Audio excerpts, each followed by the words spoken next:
Como ustedes bien saben, pensar políticas de movilidad urbana, de transporte pensando en las divisiones geográficas es un disparate, porque la movilidad se hace a lo largo de toda nuestra gran ciudad de Buenos Aires. Y en ese sentido, lo paradójico es que en los últimos, prácticamente en todos los últimos años, nunca se logró generar un espacio de construcción regional de la problemática. Con lo cual, bueno, ahora vemos algunas iniciativas, todos los metrobús de un lado, para el otro, cosas por el estilo, pero yo creo que sí o sí una ciudad metropolitana como la de Buenos Aires, por su dimensión, por la cantidad, por el espacio de movilidad que tiene necesariamente que pensarla a escala metropolitana. Hace poquito vi que el gobierno empezaba a crear un área que iba a empezar a discutir estas cuestiones, que habían puesto a Facundo Suárez Lastra.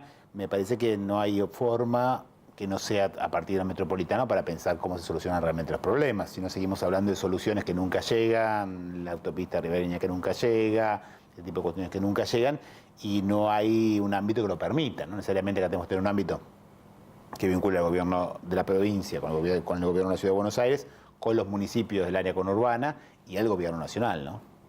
Para poder pensar un plan en su conjunto, digo, y soluciones en conjunto, ¿no? Que es el tema de los transportes ilegales. Claro. Tanto los remises. Sí, con la peligrosidad que esto tiene, con todos los riesgos que supone para la población, con todas las cuestiones asociadas a la delincuencia que están vinculadas con esto, y también, de nuevo, con un poco control del Estado sobre la temática, ¿no? Entonces, que se deja hacer mucho, no termina siendo responsabilidad de nadie y termina siendo un problema para todos. Obviamente en un mundo que hace la automatización y de un conjunto de procesos que conspiran contra el empleo, lo que expresa Uber es eso, ¿no? Es la lógica del mercado por sobre cualquier regulación, la lógica del mercado por sobre cualquier tipo de control de la estatidad del propio lugar del Estado, incluso una actitud abiertamente desafiante al lugar del Estado, ¿no? Entonces, en ese sentido, es obvio que los Estados tienen que buscar la forma de frenar este tipo de acciones, porque justamente están atentando contra su propia lógica, ¿no? Si vos trasladás eso a otros ámbitos, no hay Estado, ¿no? Esa misma lógica en otros aspectos no hay Estado, ¿no? ¿Cómo es posible que siga funcionando, ¿no? Pese a todas las prohibiciones sí. y fallos judiciales que hubo? Sí. ¿Y cómo lo pueden hacer, digamos, con tanta impunidad permanente y jugando mucho con... Obviamente, digo acá no, obviamente las personas que lo utilizan porque creen que ahorran algo, y muchos que se dedican a eso por una situación tan económicamente difícil como la que hay ahora en la Argentina, tiene esa complejidad. Pero obviamente ese tipo de actividades, reitero, trasladadas a cualquier ámbito y no habría empleo formal en la Argentina. Hay un proyecto de ley que presentó Stolbizer respecto de la... Sí, me pareció muy interesante, es un proyecto interesante, sí. Sí. Sí. ¿Y estarías dispuesto a apoyar la exención del IVA sí. a las unidades? Sí, me parece una cuestión importante, que también en un momento como este ayuda a la actividad, pero también a nuestro sector automovilístico también viene, más allá de que ahora hay un aumento básicamente en relación a lo malo que fue el año pasado, en relación a eso, también es una forma de fomentar el mercado interno, me parece importante, ¿no? Nosotros acá del Senado, cuando hicimos leyes importantes al respecto, vinculadas a la industria automotriz, esas cuestiones, bueno, si no se lo fomenta también la demanda, en un contexto de tantas restricciones económicas, es difícil que puedan andar, ¿no?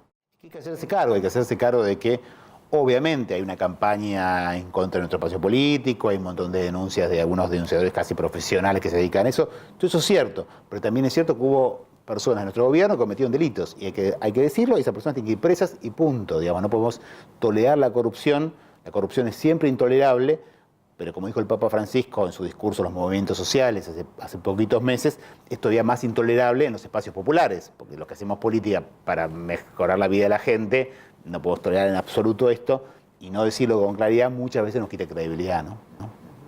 ¿Y le imaginás a Cristina candidata? Esa es una definición de ella. Es una definición que tiene que tomar ella. Obviamente es una situación complicada en muchos aspectos, incluso familiares. Digamos, nosotros tenemos que poder construir un espacio político y expresar estas ideas independientemente de quiénes sean los candidatos. No estar viendo si Cristina va a ser candidata, si Florencio va a ser candidato.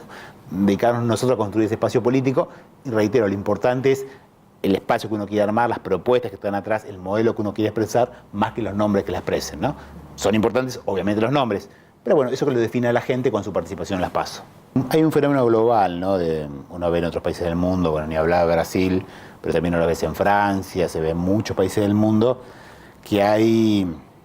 A ver, el capital financiero global obviamente necesita una política débil, necesita debilitar la política, debilitar los estados nacionales para permitir cosas como hablaba acá de Uber en concreto, ¿no? Cuando la política está más débil, el estado está más débil, tiene menos capacidad de regular.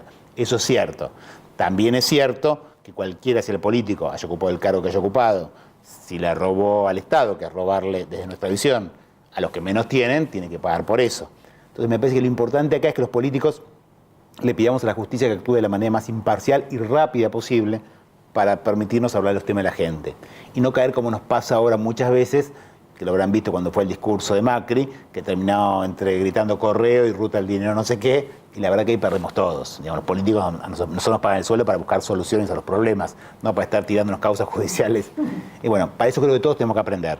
Los políticos a dejar de usar esas herramientas en cualquier sentido, la justicia actuar de manera más rápida y clara y con imparcialidad, y digamos, en conjunto la sociedad también de tener una mirada que permita diferenciar la paja del trigo, porque si no ocurre lo que vos decís, si son todos corruptos, es malo para la política, pero también y centralmente es malo para la gente, porque si todos son corruptos, ninguno es corrupto, es como esconder un elefante entre 1 millón de elefantes, entonces se provocan este tipo de fenómenos, ¿no?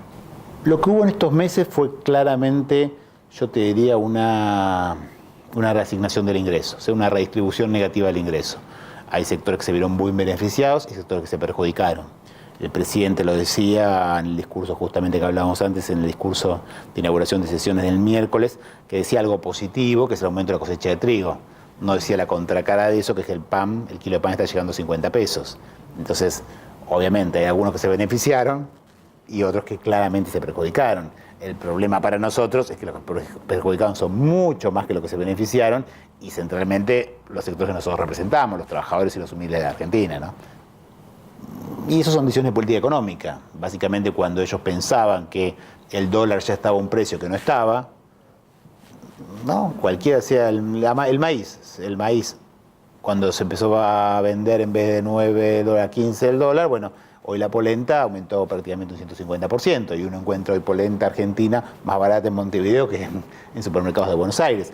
Esto es la redistribución negativa del ingreso. Yo creo que lo perdieron los trabajadores, es obviamente poder adquisitivo, pero ese poder adquisitivo no lo perdieron porque la economía, no solo por la caída de la economía, digamos, no son los 2 puntos y medio que puede haber caído la economía el año pasado, sino por una redistribución negativa. Hay sectores que perdieron y sectores que ganaron.